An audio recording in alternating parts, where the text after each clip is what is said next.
अपने समय से ज़्यादा यहाँ पर रुके हुए हैं और मेरे से बात करने के लिए आपने अपने सभी ने अपने प्रोजेक्ट्स को अच्छे से आप अपना रिप्रेजेंट कर रहे हैं, आप इतने कॉन्फिडेंस के साथ एक्सप्लेन कर रहे हैं, ये देखकर मुझे बहुत ही खुशी हुई। Thanks to of course the teacher, principal sir and madam कि आपके बच्चों को इतना काबिल बनाया है इतनी छोटी उम्र में।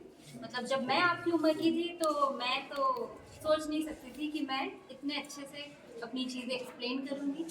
तो फर्स्ट ऑफ ऑल कंग्रेचुलेशंस आप सभी को, बहुत ही अच्छे स्कूल में आप भी पढ़ रहे हैं और हिंदी मीडियम इंग्लिश मीडियम दोनों टाइप के जो लैंग्वेजेस हैं, कोई ऊपर नहीं कोई नीचे नहीं, दोनों के बच्चों में मेरे को समान एक कॉन्फिडेंस पर्सनालिटी दिखी, तो वो देखकर मैं काफ़ी खुश हूँ।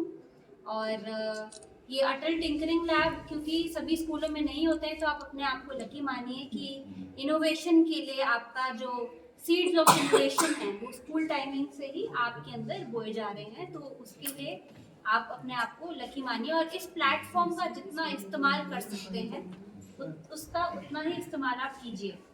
और इसके अलावा मैं चाहूँगी कि हर एक बच्चा, इनफैक्ट टीचर से भी, कि मैं ये क्यों बोल रही हूँ क्योंकि अभी मेरी जो छोटी बहन है वो अपने आगे उसने अपनी पढ़ाई कंप्लीट कर ली है, कॉलेज कंप्लीट कर लिया, अभी मास्टर्स के लिए इंटरव्यूज दे रही है।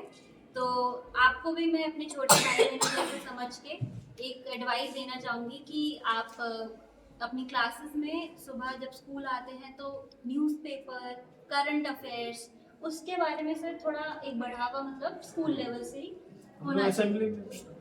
जी, असेंबली के अलावा भी जैसे क्लास कोई शुरू हो रही है तो थोड़ा 5-7 मिनट शुरू की क्लास कि हाँ, जस्ट एक बताने से भी ना माइंड में एक लास्टिंग इम्प्रेशन रहता है और आगे आप जैसे आपका स्कूल खत्म होगा, आप कॉलेज में एडमिशन के लिए अपीयर होंगे, कम्पिटिटिव एग्जाम्स लिखेंगे, जो साइंस के बच्चे हैं अपना नीट लिखेंगे, जेई लिखेंगे, जो भी आपको एग्जाम्स देने हैं, तो उसमें भी आप इंटरव्यू जब स्टेज पे जाएंगे, आप अगर आपका एक ओवरऑल अंडरस्टैंडिंग रहेगी वर्ल्ड की क्या चल रहा है, ना कि आपके क्षेत्र में जो भी साइंस के, कॉमर्स के, आर्ट्स के बच्चे हैं, बट ओवरऑल वर्ल्ड लेवल पे क्या चल रहा है, उससे आपको एक कंपेटिटिव एज मिलेगा दूसरे बच्चों के मुकाबले।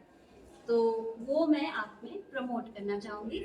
और जो भी आपका माध्यम है, आप अगर न्यूज़पेपर पढ़ सकते हैं तो सबसे बढ़िया बात तो वही है, वरना आजकल तो टेक्नोलॉजी है, आप अपना मोबाइल फ़ोन के माध्यम से या फिर टीचर्स जो आपके स्मार्ट क्लासरूम्स हैं तो उसमें थोड़ा बहुत जो न्यूज़ है एक मतलब वीकली बेसिस पे एक एक टॉपिक अगर टच किए करें तो वो एक बेनिफिशियल रहेगा। तो इसी के साथ मैं आप सभी का धन्यवाद करना चाहती हूँ। एक चीज मैं आपको टोकना चाहूंगा। जी जी मैं बच्चों की तरफ से प्रश्न पूछ रहा हूँ कि आप इस लेवल तक जब आ गई जी जी जी तो गर्ल चाइल्ड को स्पेशली बच्चियों को आप क्या बताएंगे कि आपका जो ये सफर था उसमें आपने क्या ऐसा किया कि आप इतने हाईएस्ट लेवल तक पहुंचे? वो बच्चों को जरूर इंस्पायर। तो सर मतलब मैं अभी नहीं मानती हूँ कि मैं इतने हाईएस्ट लेवल तक आ गई हूँ, मैं भी एक आम इंसान की तरह सीख ही रही हूँ, पर मेरी जर्नी, सबकी जर्नी अलग रहती है।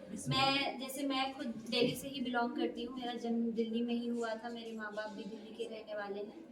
तो उस अपने इकोसिस्टम, अपने स्कूल, उसमें आपको जो भी बेस्ट समझ आता है तो वो कीजिए, पर एक वही एडवाइस है कि सिर्फ किताबों तक सीमित ना रहिए, एक्टिविटीज़ आपको चाहे कितनी भी शर्म आती है, आप कितने भी शाय हैं, पर एक अगर आप स्कूल टाइमिंग से ही थोड़ा थोड़ा क्लास में थोड़ा हाथ रेस करके थोड़े से आंसर दे देना, उससे एक अलग कॉन्फिडेंस बढ़ता है। तो मैं बस वही चाहूँगी कि जितना ज़्यादा आप अपने आप को बाहर निकालें, अपना स्कूल लेवल पे या फिर आपका डिस्ट्रिक्ट लेवल पे, ब्लॉक लेवल पे कुछ भी एक्टिविटीज़ ऑर्गेनाइज हो रही हैं उसमें पार्ट लें।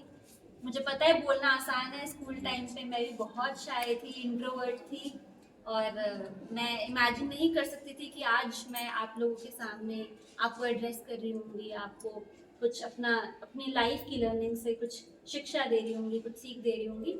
पर कॉलेज में मैंने अपने आप को बहुत पुश किया, एकदम मेरे अपने नेचर के विपरीत जाके मैंने अपने आप को पुश किया कि मैं इंटर्नशिप्स में अपना प्लेसमेंट प्रोसेस में अलग अलग जगह कंपनीज में जाके खुद से बोलना कि सर मैं आपके अंडर सीखना चाहती हूँ, जो भी मेरा इंटरेस्ट था।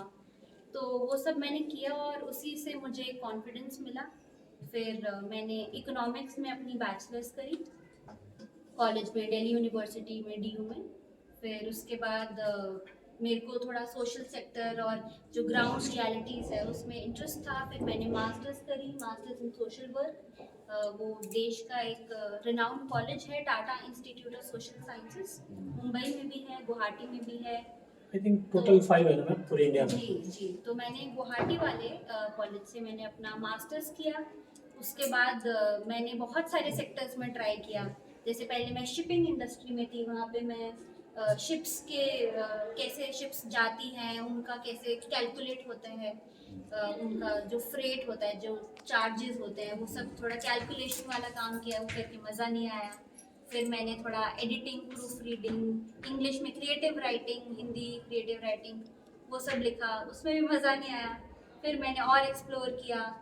फिर मैंने कॉर्पोरेट सोशल रिस्पॉन्सिबिलिटी करके होती है एक CSR, जिसके फंड से वो जो ग्रास रूट लेवल पे अलग अलग हेल्थ, एजुकेशन, इन सेक्टर्स में जो बढ़ावा करना चाहते हैं उसके लिए फंड्स लगाते हैं। तो मैंने उसमें भी काम किया।